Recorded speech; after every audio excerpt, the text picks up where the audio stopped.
नमस्कार साथियों। आज हम महेश बर्नवाल का जो है एनसीईआरटी बुक पढ़ने वाले हैं। तो चैनल पे नए हैं तो चैनल को सब्सक्राइब और वीडियो के लाइक ज़रूर कीजिएगा। तो आज हम रैयतवाड़ी के विषय में चर्चा करेंगे। तो आइए शुरुआत करते हैं। तो कैप्टन रीड और थॉमस मुंडो ने वास्तविक किसानों से जो है बंदोबस्त करने का सुझाव दिया, जिसे जो है रैयतवाड़ी कहा जाता है। और इस व्यवस्था में जो है सरकार ने जमीन अर्थात रैयत किसानों को दे दी। यह व्यवस्था जो है बम्बई, मद्रास और असम में जो है लागू किया गया था। उसके बाद जो है इस व्यवस्था के अंतर्गत ब्रिटिश जो है भारत का 51% क्षेत्र शामिल था। कितना प्रतिशत? तो रैयतवाड़ी जो है व्यवस्था में भारत का 51% क्षेत्र शामिल था।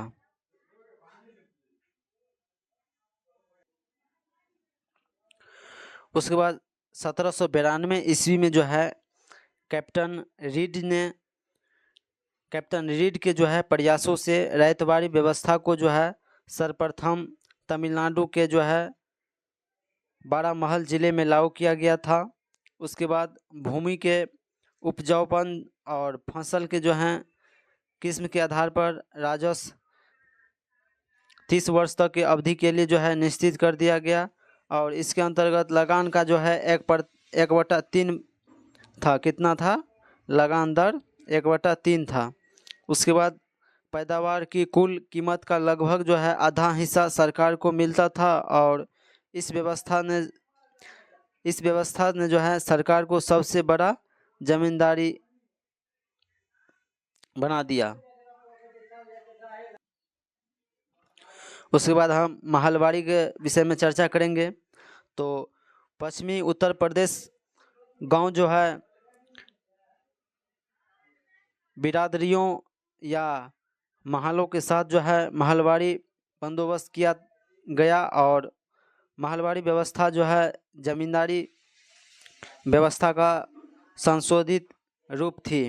उसके बाद भूमि पर जो है गांव बिरादरियों के समूह और स्वामित्व को जो है भाईचारा कहा जाता था। उसके बाद गांवों के समूह महल कहलाते थे और इसीलिए जो है इसे महलवाड़ी व्यवस्था कहा गया। और यह जो है पंजाब और दिल्ली में यही भूमि व्यवस्था लागू की गई। यह जो है ब्रिटिश भारत में 30% भाग पर लागू की गई। और इसके अनुसार जो है राजस्व को प्रति खेत के आधार पर निश्चित नहीं किया गया, बल्कि प्रत्येक महल गांव या जागीर के अनुसार जो है निश्चित किया गया था। महल का मतलब क्या होता है? गांव या जागीर के अनुसार निश्चित किया गया था। उसके बाद हम देखेंगे प्रमुख कृषि और उसका पद्धति देखेंगे।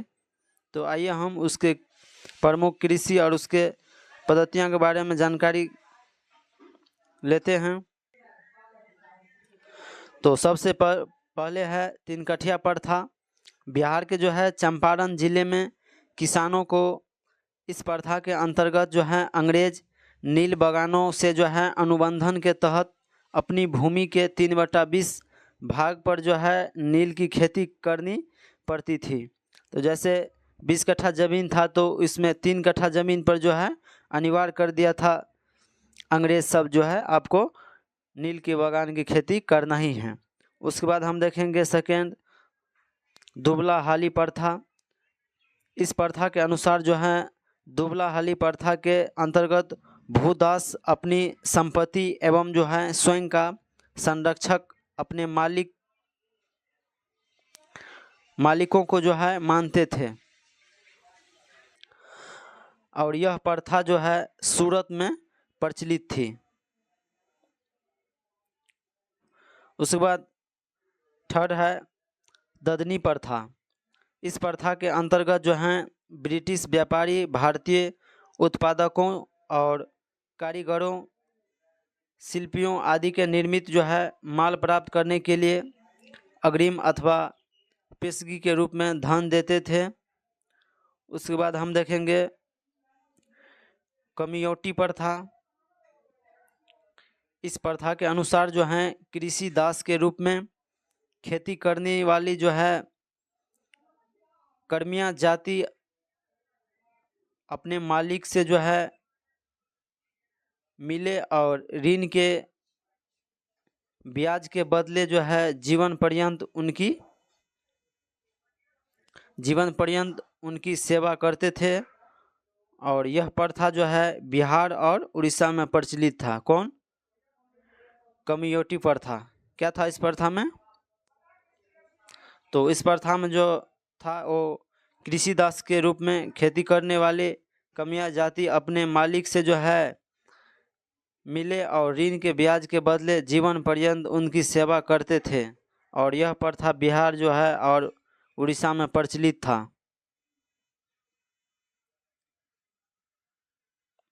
उसके बाद देखेंगे इसीलिए यह व्यवस्था महलवाड़ी पद्धति के नाम से जानी जाती हैं।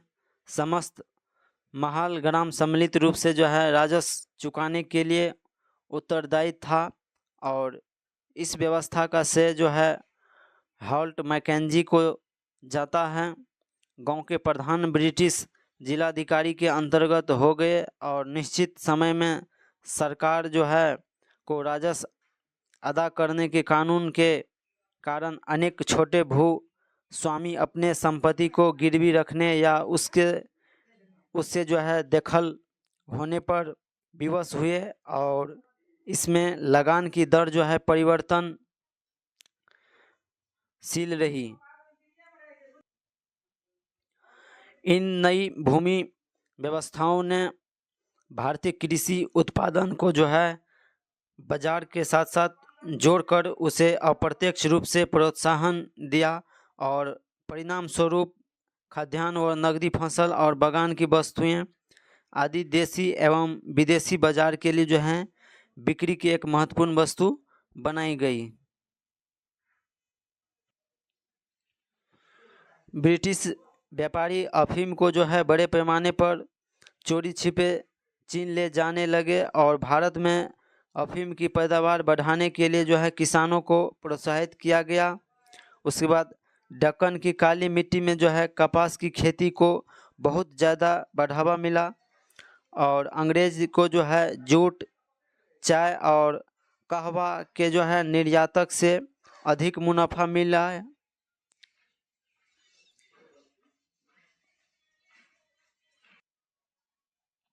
उसके बाद यह व्यवस्था जो है सामाजिक और आर्थिक रूप से असफल सिद्ध हुई। उसके बाद उद्योग और व्यापार के बारे में चर्चा करेंगे तो हम सूती कपड़ों का उत्पादन देश के अनेक भागों में होता था। और इसके उत्पादन के महत्वपूर्ण केंद्र जैसे कि कृष्णनगर, वाराणसी, लखनऊ, आगरा, बुरहानपुर, सूरत, भरूच, अहमदाबाद और मदुरै इत्यादि थे। और यहाँ जो है लौह इस्पात, तांबा, पीतल, सोना और चांदी की जो है वस्तु भी बहुत प्रसिद्ध थी।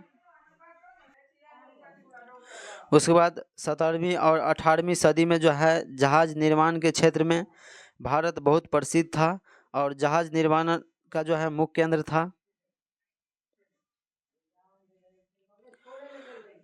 तो 17वीं और 18वीं सदी में जो है जहाज निर्माण के क्षेत्र में जो है भारत बहुत प्रसिद्ध था, जिसमें जहाज के निर्माण का जो है मुख्य केंद्र गोवा, सूरत और मछलीपट्टनम और सतगांव इत्यादि थे।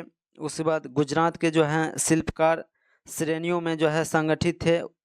ये श्रेणियां जो है उत्पादित वस्तुओं के स्तर पर नज़र रखती थी तथा अपने सदस्यों के जो हैं कल्याण का ध्यान रखती थी और ग्राहकों के जो है आग्रह पर और अनेक द्वारा जो है प्रदान की गई सामग्री के अनुसार जो हैं शिल्पकार वस्तु का जो है निर्माण करते थे।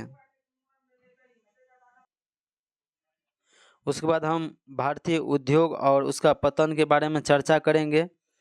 तो ब्रिटिश प्रदेशों में जो है राज्य राजवाड़ों के धीरे धीरे समाप्त हो जाने के कारण जो है भारतीय उद्योग की महत्वपूर्ण वस्तुओं की मांग घट गई और राजा और सामंत कुशल कारीगरों को जो है नियमित वेतन देते थे, जबकि अंग्रेज़ों ने भारतीय शिल्पकारों को उन प्रकार का जो है आश्रय प्रदान नहीं किया। और भारतीय आर्थिक गतिविधि पर जो है ब्रिटेन के प्रत्यक्ष नियंत्रण के बाद जो है भारत का भाग अब इंग्लैंड के व्यापारी और उद्योगपति के जो है हाथ में था। और इसके पहले जो है भारत के अधिकांश कृषि उपज देश में ही उपयोग होती थी, परंतु दूसरे देश में भी भारतीय वस्तुओं की मांग थी। उसके बाद प्रारंभ में भारत से जो है निर्यातित होने वाली वस्तुओं में अच्छी जो है सूती और रेशम कपड़े, मसाले, नील, चीनी और औषधियाँ, कीमती पत्थर और विभिन्न प्रकार के शिल्प वस्तु का जो है अंतर्राष्ट्रीय व्यापार में महत्वपूर्ण स्थान था। और जिसके बदले जो है भारत जो है सोना और चांदी प्राप्त करते थे। उसके बाद 17वीं सदी के अंत तक जो है भारत के सूती कपड़ों के इंग्लैंड में इतनी अधिक मांग बढ़ गई कि वहाँ का जो है कपड़ा उद्योग नष्ट हो गया। और परिणामतः जो है इंग्लैंड में पहले 1700 ईस्वी में जो है और पुनः 1720 ईस्वी में कानून बनाकर भारतीय कपड़ों की किस्मों के जो है आयात पर प्रतिबंध लगा दिया गया। और इन प्रतिबंधों का जो है भारत के कपड़ों और उद्योग पर बहुत नकारात्मक प्रभाव पड़ा। और फिर भी जो है सूती एवं रेशम वस्त्र जो है और कुछ अन्य वस्तु का निर्यात व्यापार चलता रहा। उसके बाद इसी दौरान जो है इंग्लैंड में कपड़ा उद्योग का जो है विकास तीव्र गति से हो रहा था।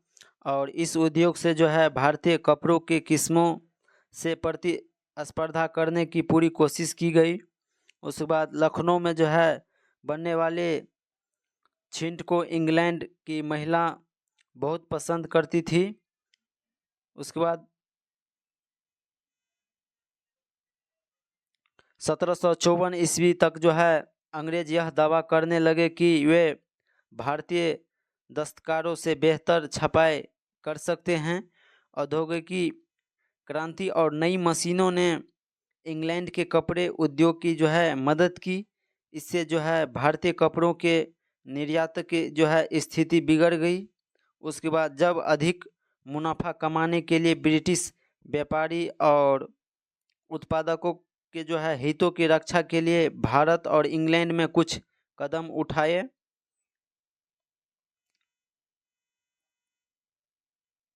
गए और इससे जो है भारतीय उद्योग की क्षति पहुंची।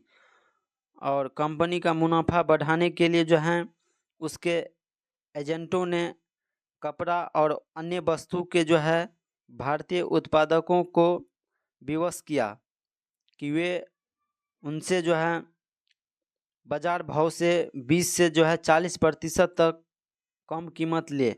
और उस सामान के जो है उस समय ढाका मलमल के उत्पादन का जो है सबसे बड़ा केंद्र था। उसके बाद ढाका के जो है उत्पादकों ने कीमतों घटाने का जो है विरोध किया और ऊंची कीमतों की जो है मांग करने पर उनके विरुद्ध जो है बल प्रयोग किया गया। उसके बाद कंपनी के अधिकारी जो है कपास की कीमत को नियंत्रित करने लगे तो कपड़ा उत्पादकों की जो है कठिनाई और भी अधिक बढ़ गई। उसके बाद बंगाल में अच्छे किस्म का जो है कपास ढक्कन से आता था और कंपनी के जो हैं अधिकारी ढक्कन से जो है थोक में कपास खरीदते थे तथा उससे जो हैं ऊंची कीमतों पर बंगाल के बुनकरों को जो हैं बेचते थे। और इन सब जो है कारणों से जो है बुनकर समुदाय आर्थिक रूप से निःशक्त हो गया और सूती कपड़ा उद्योग जो है चौपट हो गया। तो ढक्कन के पठार कहाँ हैं बताइएगा आप लोग।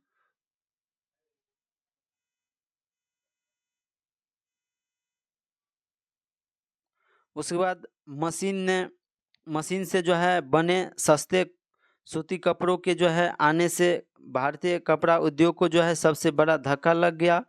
उसके बाद इंग्लैंड से जो है भारत आने वाली वस्तु पर चुगी नहीं लगी थी और दूसरी ओर भारत से इंग्लैंड पहुंचने वाले वस्तु पर जो है वहाँ ऊंची चुंगी लगी जाती थी। कपड़ा में टैग जो लगते हैं उसी को कहते हैं चुंगी।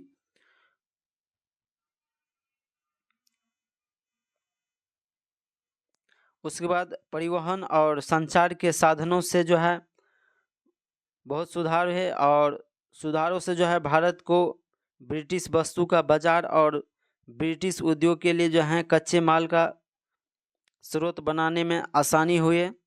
उसके बाद जो है भारत के विभिन्न भागों को बंदरगाह से जो है जोड़ने वाले सड़कों का पुनर्निर्माण किया गया और नदी परिवहन का जो है भी विकास किया गया। लेकिन परिवहन के क्षेत्र में सबसे महत्वपूर्ण सुधार जो है भारत में रेलवे की शुरुआत थी। भारत में रेलवे की शुरुआत थी सबसे महत्वपूर्ण सुधार। डलहौजी के शासनकाल में जो है भारत में पहली रेलवे लाइन 1853 ईस्वी में बम्बई से जो है थाने के बीच प्रारंभ किया गया था और इसके अतिरिक्त जो है डाक व्यवस्था में सुधार तथा 1853 ईस्वी में जो है टेलीग्राफ की जो है शुरुआत किया गया।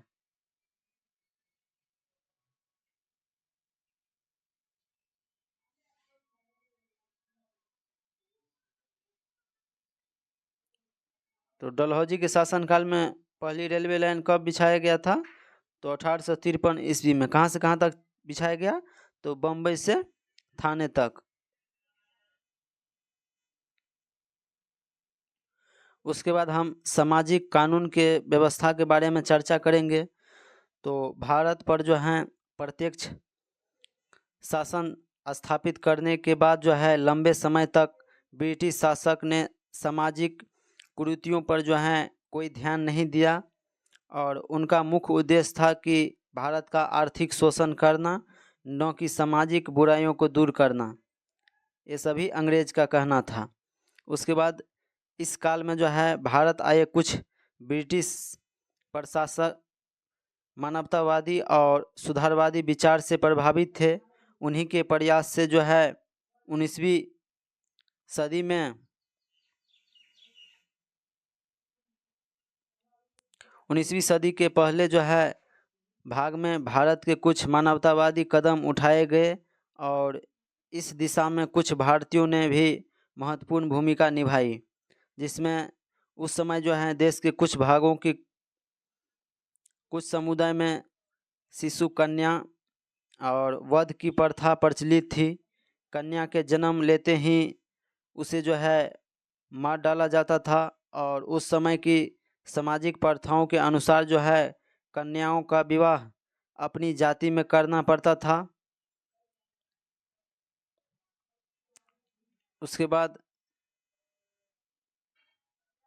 कन्या के विवाह में पिता को जो है बहुत ज़्यादा धन खर्च करना पड़ता था और कन्या का अविवाहित रहना परिवार के लिए जो है कलंक की बात समझी जाती थी। ऐसा न हो इसीलिए कई कन्याओं का जो है बचपन में वध कर दिया जाता था।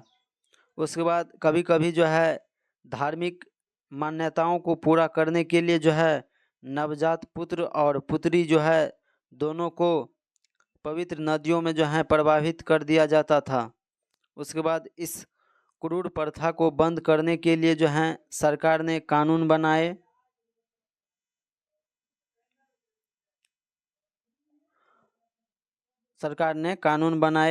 और भारतीय समाज में स्त्रियों की जो है दशा बड़ी दयनीय थी और समाज में जो है बाल विवाह का प्रचलन था। उसके बाद समानतः समाज के कुछ वर्गों में जो है विधवाओं का जो है पुनर्विवाह नहीं होता था। जैसे जिसका पति मर जाता था तो उसको जो है विवाह नहीं होता था, जिस कारण जो है उन्हें कष्ट भरा जीवन व्यतीत करना पड़ता था। उसके बाद हिंदुओं के कुछ तथाकथित उच्च जातियों में जो है प्रचलित कुप्रथा थी, जिसके अनुसार जो है मृत व्यक्ति की पत्नी को पति के साथ जो है चिता पे जलाकर जो है प्राण आहूत देनी पड़ती थी। तो जैसे किसी के जो है अगर पति मर जाते थे तो उसके पत्नी को जो है जिंदा उसी के साथ जला दिए जाते थे। और इस कुप्रथा को जो है सतीदास या सती प्रथा कहते थे। तो राजा राम मोहन राय के द्वारा जो है प्रारंभ किए गए दीर्घकालिक आंदोलन से इस प्रथा को बंद करने में जो है सहायता मिली। और उसके बाद 1829 ईस्वी में बने एक कानून के जो है माध्यम से इस क्रूर सती प्रथा पर जो है रोक लगा दी गई। और यह कानून जो है गवर्नर जनरल विलियम बेंटिंग के समय में लागू किया गया। तो सती प्रथा को जो है कब रोक लगाया? 1829 ईस्वी में। उस समय जो है भारत का उस समय में जो है गवर्नर जनरल कौन था? विलियम बेंटिंग थे। उसके बाद समाज सुधारक ईश्वर चंद्र विद्यासागर के जो है प्रयास से सरकार ने 7 दिसंबर 1856 ईस्वी में विधवा पुनर्विवाह कानून बनाया गया। तो विधवा पुनर्विवाह कानून कब बनाया? 7 दिसंबर 1856 में। किसके सहयोग से? तो ईश्वर चंद्र विद्यासागर के सहयोग से। उसके बाद भारत में जो है गुलामों का व्यापार भी सतत रूप से प्रचलित था। हालांकि यह बड़े पैमाने पर नहीं होता था और गरीब के कारण जो है लोग अपने बच्चों को बेचने के लिए विवश हो जाते थे। उसके बाद गुलामों या दासों से जो है अधिकांश घरेलू काम कराए जाते थे। कभी कभी जो है उन्हें अन्य ब्रिटिश उपनिवेशों में जो है भेज दिया जाता था। उसके बाद 1843 ईस्वी में जो है एक कानून बनाकर दास प्रथा पर जो है पाबंदी लगा दी गई। तो दास प्रथा पर पाबंदी कब लगा गया? 1843 ईस्वी में। उसके बाद है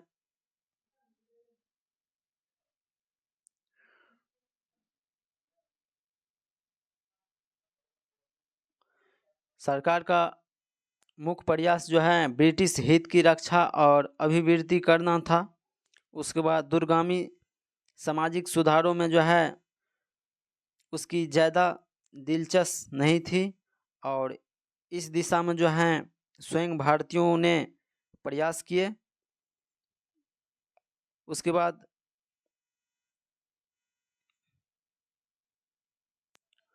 भारतीयों ने धार्मिक और सामाजिक सुधार के लिए जो है आंदोलन शुरू किए, जो बाद में देश के आबादी के लिए जो है चलाए जाने वाले राष्ट्रवादी आंदोलन का आधार बने थे। तो आइए अब हम जो है कुछ ऑब्जेक्टिव क्वेश्चन करते हैं। तो क्वेश्चन है, पहला क्वेश्चन है निम्नलिखित युग्मों पर विचार कीजिए। जैसे कि भू राजस्व नीति था और किस वर्ष उसको चालू किया गया। और नीचे में कहता है उपयुक्त युग्मों में से जो है कौन सा सुमेलित नहीं है, मतलब कौन सा गलत है। जैसे कि अस्थाई बंदोबस्त का शुरुआत कब किया गया? 1793 ईस्वी में किया गया। उसके बाद सेकेंड है रैयतवाड़ी व्यवस्था कब चालू किया गया? 1840 में। उसके बाद थर्ड है महलबाड़ी व्यवस्था कब चालू किया गया?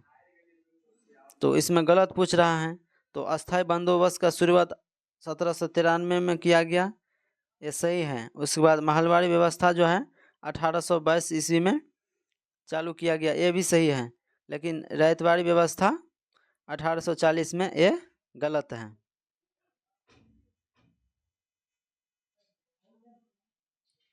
उसके बाद सेकेंड क्वेश्चन है ब्रिटिश भू राजस्व नीतियों के जो है संबंध में नीचे दिए गए कथन पर विचार कीजिए। जैसे कि अस्थाई वाला है, अस्थाई तथा रैयतवाड़ी बंदोबस्त देश के परंपरागत भूमि प्रथाओं से जो है मूलभूत भिन्न थी। तो सही गप है।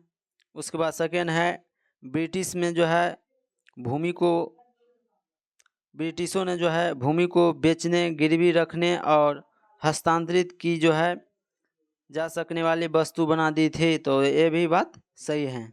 तो ये दोनों कथन सही है इसका।